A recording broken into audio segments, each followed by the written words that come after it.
சகோதரி, இந்த மாதிரி கட்டங்கள் இருக்குதானே. ஒரு தாயை பொறுத்த வரைக்கும் 3 ஈத்தம்பழங்களையும் தான் சாப்பிடக்கூடிய கட்டங்கள் அது.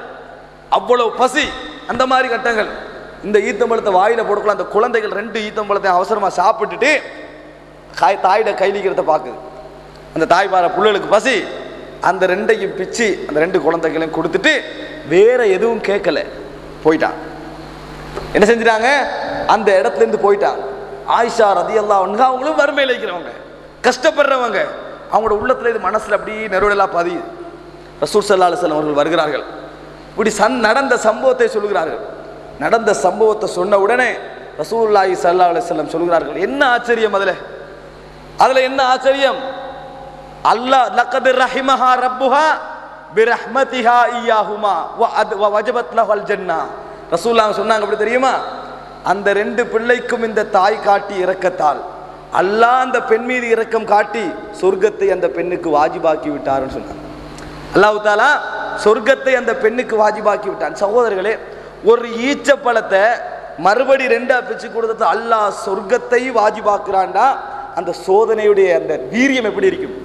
அவன் மனசுல சுமந்திருந்த அந்த காரம், மற்றவர்களிடத்திலே சொல்ல முடியாத லெவலில் இருந்த அந்த நிலைக்கு தானே அது எப்படி மனத்தை கற்பனை பண்ணி பாருங்க. நம்ம ஒவ்வொரு மனிதருடைய உள்ளங்களிலும் சுமக்கப்பட்டிருக்கக்கூடிய சோதனைக்கு தானே என்னளவில் அது பெரிதில்லாமல் இருக்கலாம். அல்லாஹ் கவனம் எடுக்கின்ற அளவுல எங்களுக்கு கவனம் எடுக்க இயலாது. அவர்கள் உணர்கின்ற அளவில் எங்களால் உணர முடியாது. ஆனால் அவர்களை புறக்கணிக்கின்ற நிலைமைக்கு நம்ம போகக்கூடாது, அவ்வளவுதான். அல்லாஹ் என்ன சொல்றா? கவுலுன் மஅரூஃபுன் கைரும் மின் சதகத்தின் யத்பவுஹா மன்னுன் அவ் அதா. கொடுத்து தர்மத்தை கொடுத்து விட்டு வேதனைப்படுத்தி சொல்லி காட்டுகின்ற தர்மங்களை விட நல்ல வார்த்தைகள் மிகச் சிறந்தது என்று அல்லாஹ் தஆலா சொல்றேன். ஏன் சொல்லுங்க பாப்போம்? வேதனைப்படுத்துறதுக்கு தானே அது உள்ளங்கள் ஒட்டஞ்சு போற ஒரு விஷயம். ஆக சகோதரர்களே, நாங்கள் புரிந்து கொள்ள வேண்டிய இந்த 3வது கட்டம் என்ன தெரியுமா?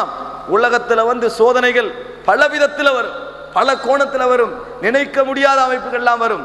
நம்ம தவறாக நினைத்து கொண்டு போவோம். ஆனால் நினைக்க முடியாத அமைப்பில் எல்லாம் சோதனை வர. நபியர்கள் என்ன சொன்னார்கள்? ருப்பா அஷ்அத மதுஃபூஇன் பில் அப்வாபி லவ் அக்ஸம அலல்லாஹி லஅபர்ரஹு. பரட்டை தலையோடு வீட்டு வாசல்களிலே விரட்டப்படுகின்ற கோலங்களோடு வரக்கூடிய எத்தனையோ பேர், யா அல்லாஹ் சத்தியமாக இதை நீ தர வேண்டும் என்று அவர்கள் சொல்வார்களாக இருந்தால் அல்லாஹ் உடனடியாக நிறைவேற்றி கொடுப்பான் என்று சொன்னார். அந்த மாதிரி உள்ள எத்தனையோ பேர் இருக்கிறார்கள் என்று ரசூலுல்லாஹி ஸல்லல்லாஹு அலைஹி வஸல்லம் அவர்கள் சொன்னார்கள். சகோதரர்களே, ஆக இந்த சோதனைகள் இருக்குதானே, இந்த ஒவ்வொரு எங்களுடைய சோதனை மட்டும்தான் சோதனை என்று நினைக்க கூடாது. எங்களது ஒரு தலைவராக வருகின்ற பொழுது, சமூகத்திற்கு வழிநடத்தக்கூடிய நிலைக்கு வருகின்ற பொழுது, சமூகத்திற்கு சேவை செய்ய வேண்டும் என்ற இடத்திற்கு வருகின்ற பொழுது, தன் சோகங்களை உணர்கின்ற அதே அளவில் சமூகத்துடைய சோதனை உணர்கின்ற இடத்திற்கு வர வேண்டும். தன் சோதனைகளை பொறுத்து சமூக சோதனைக்கு காது கொடுக்கின்ற நிலைக்கு வர வேண்டும். எனக்கு எவ்வளவு சோதனை இருக்கிறது, உங்களோட சோதனை சொல்றீங்க லெவலுக்கு வரக்கூடாது. சிலர் மனம் விட்டு பேச வருவார்கள், திருமண பிரச்சனைகளை சொல்லுவார்கள், வேறு வேறு வேதனைகளை சொல்லுவார்கள்.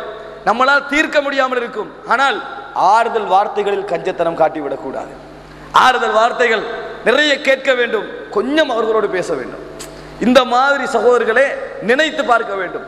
ஆனால் அதே சோதனை எங்களுக்கு வருகின்ற பொழுது நாங்கள் ஆடாமல் இருப்பதற்கு தான் இஸ்லாம் இந்த கதிரை அல்லாஹ் தஆலா சொல்லி காட்டுகிறான். லிகைலா தஸௌ அலா மா ஃபாதகும் வலா தஃப்ரஹு பிமா ஆதாகும். நான் ஏன் கதிரிலே எழுதினேன் தெரியுமா? உங்களுக்கு கிடைத்ததை விட்டு வைத்து பெருமை அடித்து சந்தோஷப்பட்டு மிதமின்றி விடாமல் இருப்பதற்காகவும், கடந்ததை பற்றி கவலைப்படாமல் இருப்பதற்காகவும், கடந்ததை பற்றி கவலைப்படாமல் இருப்பதற்காகவும் தான் இந்த கதிரை அல்லாஹ் தஆலா எழுதினேன் என்று சொல்கிறார். ருஃபிஅத்தில் அக்லாம் வஜஃபத்திஸ் சுஹுஃப். பேனைகள் உயர்த்தப்பட்டு விட்டன, ஏடுகள் காய்ந்து விட்டன. சகோதரர்களே, எங்களுக்கென்ற விதி முழுமையாக எழுதப்பட்டு விட்டது. நம்மை நாளைக்கு அடுத்த செகண்ட் என்ன நடக்க போகிறது, எங்களுக்கென்று என்னென்னதெல்லாம் நடக்க போகிறது என்பதை நாம் இன்று புதிதாக தீர்மானிக்கவில்லை. எங்களுடைய நடவடிக்கைகள் தீர்மானிப்பது இல்லை. வணக்க வழிபாடுகள் வேண்டுமென்றால் எங்களது முயற்சிக்கு உட்பட்ட விஷயங்கள், வணக்க வழிபாடுகள் எங்களது முயற்சிக்கும் எங்களது தாராள தன்மைக்கும் உட்பட்ட விஷயங்கள், தேர்வுக்கு உட்பட்ட விஷயங்கள். சில விஷயங்களை அல்லாஹ் எல்லாவற்றையும் எழுதியது போன்று எங்கள் சோதனைகள், எங்களது துன்ப பகுதிகள், எங்கள் சந்தோஷ பகுதிகள் அனைத்துமே கதிரிலே அணுவணுவாக எழுதப்பட்டிருக்கிறது. சகோதரர்களே, ஆக இப்ப நீங்க 30 வருடம் வாழ்ந்திருக்கிறீங்க வைங்களே, கதிரை பார்த்துட்டீங்க. எந்த கதிரை? 30 வருஷத்துடைய கதிரை. இதான் நம்மளுக்கு அல்லாஹ் எழுதினான், இதுதான் நம்மளுக்கு அல்லாஹ் எழுதினான் என்பதை பார்த்து விட்டீர்கள். இது மாதிரி இன்னொரு 30 வருஷம் எழுதிக்கிறான், அதை நம்ம பார்க்க போறோம் என்றுதான் நம்முடைய நிலைமை இருக்க வேண்டிய ஒழிய கதிரில் நம்மளால் என்ன செய்ய முடியாது, ஒன்று மாற்ற முடியாது. அப்படி என்றால் ஒரு சோதனை வந்து விட்டது என்றால் அந்த பொசிஷனை நீங்க எப்படி தெரியுமா யோசிக்கணும்? இது எழுதப்பட்டதா எழுதப்படாதா? எழுதப்பட்டது. நம்ம என்னதான் ட்ரை பண்ணியிருந்தால் இதை மாற்ற முடியுமா? மாற்ற முடியாதா? மாற்ற முடியாது, மாற்ற முடியாது. சகோதரர்களை, இந்த சோதனை கட்டத்தில் இந்த சம்பவத்தை அடிக்கடி சொல்ல வேண்டும். அதாவது இந்த சோதனை என்றது உங்களுக்கு எழுதப்பட்டிருந்தால் தேடி வரும் என்பதற்காக சொல்லுகிறேன். எழுதப்பட்டிருந்தால் தேடி வரும் என்பதற்காக. ஒரு பிரயாணம், இது நடந்த ஒரு உண்மை சம்பவம். ஒரு பிரயாணம், ஒரு ட்ரிப் சந்தோஷமாக போவதற்காக ஏற்பாடு செய்கிறார்கள்.